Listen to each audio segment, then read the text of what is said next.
Hi, I'm Elizabeth Dell from Soul Care Psychology, and this is a short video explaining how our thinking centres and our feeling centres in our brain interact for the purpose of helping people better manage their emotions or regulate their emotions. When people come to therapy, often they're there because of different emotional disorders or mood disorders, and learning how to cope better.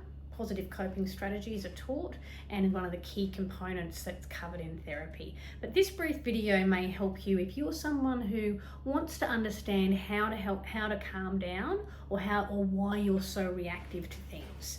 Now, I've said it before and I'll say it again, that whatever we practice, we get better at. And even if we're not practicing on purpose, but it's just something we've always done. So our reactions, our emotional reactions to triggers or to things we find difficult tend to increase and get stronger unless we deliberately do something that changes that, like learn strategies of how to calm down, and breathing strategies are very important.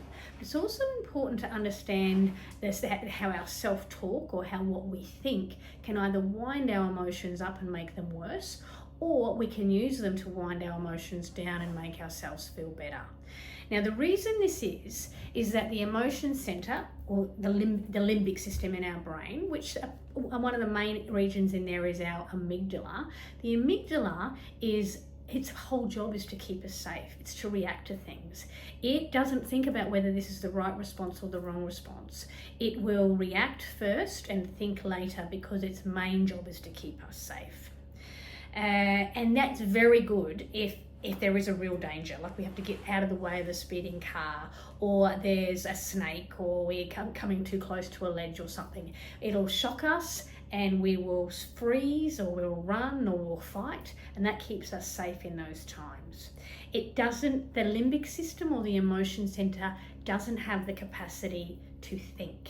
Its strength is its fast reaction time. It's attached to our cortex, it's attached to our thinking centers to get feedback about whether its reactions are accurate, whether they're strong enough, or whether they're too strong.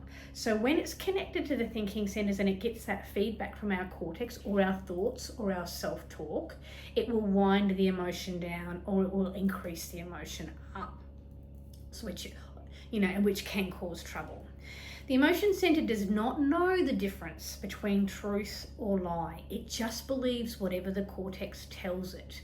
It isn't sure about whether something is actually happening right now, or whether you're remembering it. So if you're imagining and remembering something that's happened in the past, your limbic system will think that it's maybe happening now, and in the same reactions will happen inside our body. Our heart rate will increase, we'll feel sad or angry, whatever the emotion was when the thing was actually happening. Same as if we're watching it on a screen. So if our emotion center doesn't really know, is this really happening or is this a movie? And that's why we feel the feelings we feel when we're watching movies. We can get upset, or we can get scared, or we can get annoyed at something, even though we know it's just a movie. And it's also why we will get upset when we're imagining something bad happening in the future. Even though we might know it's not happening now, our emotion center doesn't realize that, and it just produces the same emotions that it would if that was really happening.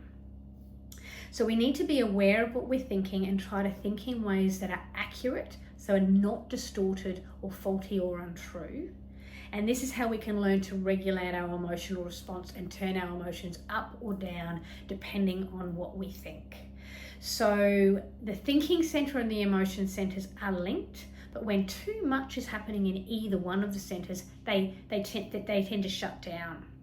And they can't work to the best of their capacity. So if we are very focused on something, like at work, or we're writing a report, often there can be emotional things going on and we're not even aware of them. Maybe our relationships are being ignored, or when we are too emotional and upset, we often do things that we later think, what was I thinking? And the thing was, we weren't. Our emotion centers and our thinking centers were disconnected. And we can't actually think properly or make good decisions when we are upset. So it's really important that we learn how to monitor our self-talk and the way we think. And part of that is part of CBT, a cognitive behavior therapy program. We really learn how we're thinking and we learn how to reframe or challenge our thoughts. But you don't always need to do a therapy program to monitor your thoughts. You can go online, there's lots of resources online, and ask yourself about challenging your thoughts and reframing them and thinking thoughts that are truer. So for instance, if you come across an obstacle, or so, just say somebody speaks rudely to you, and your normal response would be to speak rudely back. That's a reaction. You get upset, the reaction. If your thoughts were, maybe they're having a bad day, I'm going to cut them some slack.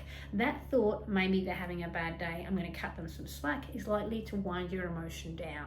If you're thinking to yourself, how dare they speak to me like that, that's going to wind your emotion up. So whatever your thoughts are will either increase your emotion or decrease your emotion. And it's important that we learn how our remembering things or thinking about things happening in the future, if we're imagining them, our emotion center will react as if they're happening. And all these things work to increase our emotional reactivity rather than learning to calm it down and telling us that this is not happening now, or that might not happen at all. I'll cope with that when the time comes, or that time is over now. Just learning how to speak to ourselves, how to calm ourselves down, how to get our thinking centers telling the truth, or saying things that are likely to help you rather than likely to hinder you. So I hope that little explanation of why we sometimes have an emotional reaction and our thoughts are actually winding us up, and if we learn how to wind our thoughts down, we can be far better at managing and regulating our emotions. The two work hand in hand. Hope this little video has helped you understand those two different things and understand yourself a little better. Thank you for your interest in taking care of your own soul. See you next time.